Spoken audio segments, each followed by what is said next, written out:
Welcome back to Awesome Tech, and today we are talking about a new scientific discovery.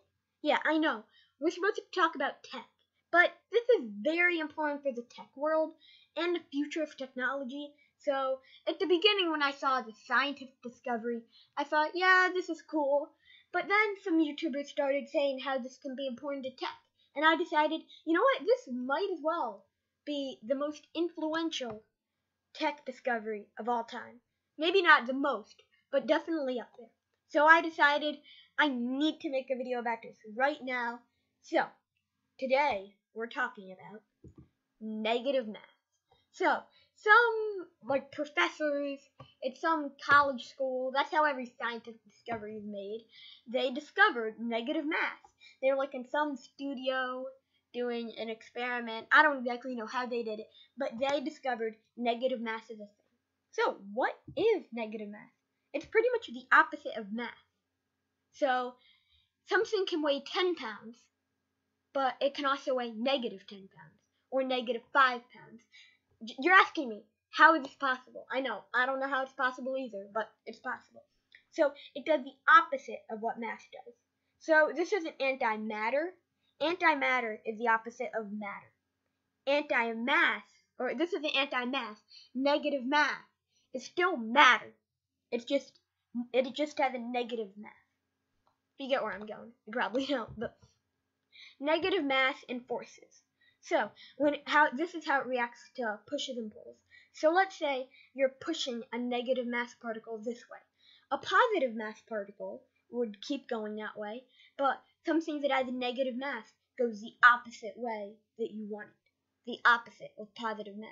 And if you're pulling a negative mass particle this way, then the negative mass particle doesn't pull with you. It doesn't come along with you. It goes the opposite way. And it also repels instead of attracts.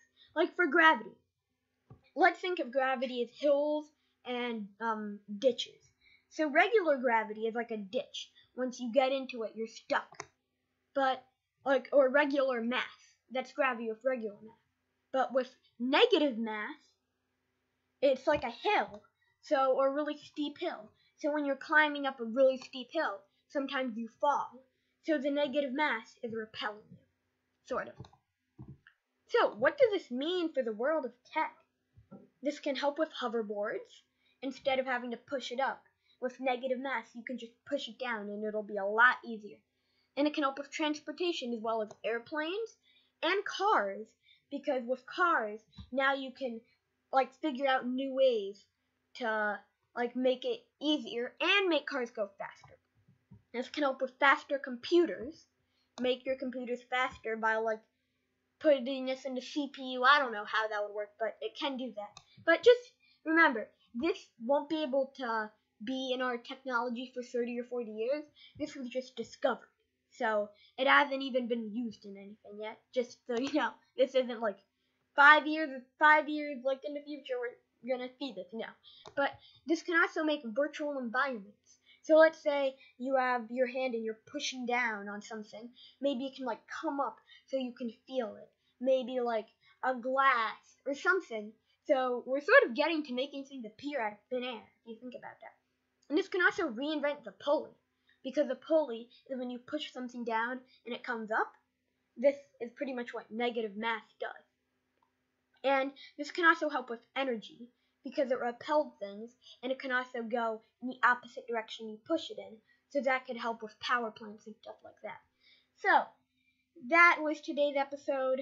We're talking about negative mass. It might seem a little nerdy and sciencey, but you don't realize this. This is very important for tech.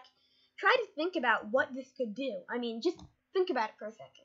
But adios, goodbye, and see you next time, pretty much later today on Awesome Tech.